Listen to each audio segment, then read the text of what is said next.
अगर आप भी 12th पास आउट हैं तो ये वीडियो आपको एंड तक ज़रूर देखनी चाहिए। इस वीडियो में हम गवर्नमेंट एग्ज़ाम एसएससी सीएचएसएल के बारे में हम बात करने वाले हैं और जानने वाले हैं इसके बारे में। इस एग्ज़ाम में क्या क्या रिक्वायरमेंट चाहिए होंगे आपको अगर आप इस एग्ज़ाम देते हैं, और कौन कौन सी पोस्ट हैं जिसके लिए आप सिलेक्ट होने वाले हैं, और आगे क्या क्या इसकी एलिजिबिलिटी है, और इसका एग्ज़ाम पैटर्न कैसे रहता है। इन सभी विषयों पर हम बात करने वाले हैं। इससे पहले आप हमारे चैनल को सब्सक्राइब जरूर कर लेना।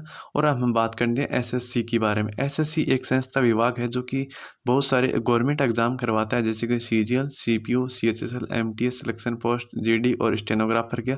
ये सारे एग्ज़ाम एसएससी कंडक्ट करवाता है। उन्हीं में से एक है सीएचएसएल। आज हम उसी के बारे में हम बात करने वाले हैं। तो सबसे पहले हम देख सकते हैं एसएससी सीएचएसएल की पोस्ट के बारे में। इसके अंदर 3 पोस्ट होती हैं, एलडीसी, जीएसओ और डीओ। 3 पोस्ट ही होती हैं। पहले इसमें 5 पोस्ट होती थी, यानी 2 और होती थी। एक तो पीए थी और एक एसए थी, जो कि 2022 से हटा दी गई है। उन पोस्ट को ग्रेजुएशन लेवल पर लागू कर दिया गया, यानी सीजीएल में ऐड कर दिया गया सीएचएसएल से हटा करके। अब इसके अंदर 3 पोस्ट ही हैं। आगे हम बात करें योग्यता के बारे में, तो इसके लिए आपको 12th पास आउट होना चाहिए। 12th पास आप किसी भी सब्जेक्ट से किए हो तो आप इसका फॉर्म अप्लाई कर सकते हैं, और एज आपको 18 चाहिए होगी। और 12th पास के अंदर हम बात करें तो आप कोई भी सब्जेक्ट से पास किए हैं तो आप इसका एग्ज़ाम अप्लाई कर सकते हैं। एग्ज़ाम पैटर्न के बारे में हम बात करें तो इसका एग्ज़ाम मेनली दो बार एग्ज़ाम होता है, एक तो टीयर 1 और एक टीयर 2। पहले टीयर 1 होगा, अगर आप उसको क्वालिफाई करेंगे तभी आप टीयर 2 के लिए क्वालिफाई होंगे, यानी टीयर 2 में बैठ पाएंगे। आगे हम बात करें टीयर 1 का सिलेबस। टीयर 1 का एग्ज़ाम पैटर्न जो कि है 4 सब्जेक्ट आते हैं इसके अंदर, रीजनिंग, जनरल नॉलेज और मैथ और इंग्लिश। हर एक सब्जेक्ट के 25 सवाल आते हैं, यानी 100 सवाल आते हैं। और 25 एक क्वेश्चन 2 नंबर का होता है, यानी हर एक सब्जेक्ट 50 नंबर का होता है, यानी 200 नंबर का पेपर होता है। 100 क्वेश्चन आते हैं और 200 नंबर का होता है। और आपको 1 घंटे का टाइम मिलता है इन 100 क्वेश्चन के लिए, यानी 100 क्वेश्चन को आप 1 घंटे में करना होता है, तभी आप इसके लिए। और अगर आप जो कट ऑफ डिसाइड होती है 200 नंबर में से, अगर आपको उसको क्वालिफाई कर जाते हैं तभी आप टीयर 2 के लिए बैठ सकते हैं, नहीं तो आप अन्यथा टीयर 2 में नहीं बैठ पाओगे। और टीयर 2 के बारे में हम आगे बात करने वाले हैं, कौन कौन से सब्जेक्ट आते हैं। टीयर 2 के बारे में हम बात करें तो इसके अंदर भी आप देख सकते हैं कि 3 सेक्शन होते हैं, सेक्शन 1, सेक्शन 2 और सेक्शन 3। यानी 3 सेक्शन के अंदर आपका एग्ज़ाम पेपर होता है। हालांकि ये तीनों सेक्शन एक ही दिन के अंदर होते हैं, एक ही शिफ्ट के अंदर होते हैं। आपके बीच में आपका 5 या 10 मिनट का ब्रेक रहता है। सबसे पहले हम बात करने वाले हैं सेक्शन 1 के बारे में। सेक्शन 1 के बारे में आपके 2 सब्जेक्ट आते हैं, मैथ और रीजनिंग। यानी सेक्शन 1 के अंदर आपको पहले मैथ आएगा, फिर रीजनिंग आएगा। हालांकि आप दोनों एक साथ कर सकते हैं। और सेक्शन 2 के बारे में हम बात करें तो इंग्लिश और जनरल अवेयरनेस, यानी जीके। इंग्लिश और जीके का अलग सेक्शन है, सेक्शन 2, जो कि सेक्शन 1 कंप्लीट होने के बाद ही सेक्शन 2 खुलेगा।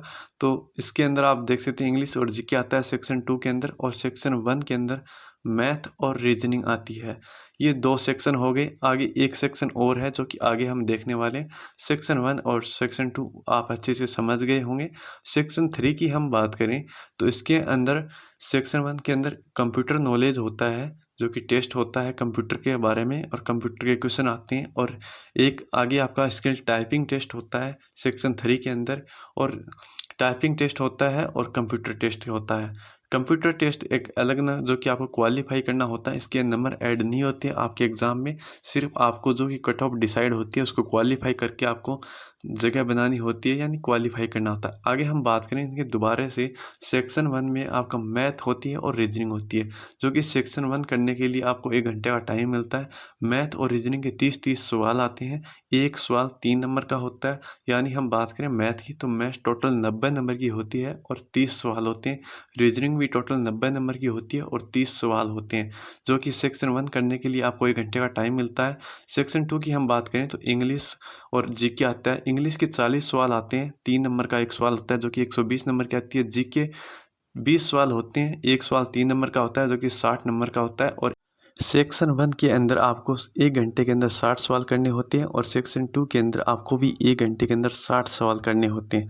सवाल तो 120 ही हैं, लेकिन सेक्शन 2 के अंदर आते हैं ये, और दोनों के अंदर ही, एक के अंदर 60 आता है और दूसरे के अंदर भी 60 आता है। 120 सवाल हैं टोटल, और एक सवाल 3 नंबर का है, तो टोटल मिलाकर 360 नंबर का टोटल पेपर होता है। और इसी से आपकी कट ऑफ डिसाइड की जाती है, और अगर आप उसी को क्वालिफाई करते हैं तभी आपका सिलेक्शन होता है एसएससी सीएचएसएल के अंदर। और सेक्शन 1 और सेक्शन 2 एक एक हावर की ही होते हैं। आगे हम बात करें तो आगे हम सेक्शन 3 की हम बात करें तो सेक्शन 3 के अंदर भी 2 मॉड्यूल होते हैं। यानी मॉड्यूल 1 के अंदर कंप्यूटर नॉलेज यानी कंप्यूटर का टेस्ट होता है, जो कि 15 मिनट मिलते हैं आपको, और 15 ही सवाल मिलते हैं, जो कि एक सवाल 3 नंबर का होता है, और यानी 45 नंबर का होता है। ये इसके नंबर ऐड नहीं होते आपके इसके अंदर, सिर्फ ये क्वालिफाई होता है। और मॉड्यूल 2 के अंदर टाइपिंग टेस्ट होता है, जो कि आपकी टाइपिंग करनी होती है इसके अंदर, और कंप्यूटर के नंबर ऐड नहीं होते हैं। तो आज की वीडियो में इतना ही। अगर आपको ये वीडियो अच्छी लगी हो तो अपने दोस्तों के साथ शेयर ज़रूर करना, और चैनल को सब्सक्राइब ज़रूर कर देना, और वीडियो को लाइक भी ज़रूर करना, और बने रहिए हमारे साथ। मिलते हैं न्यू वीडियो के साथ।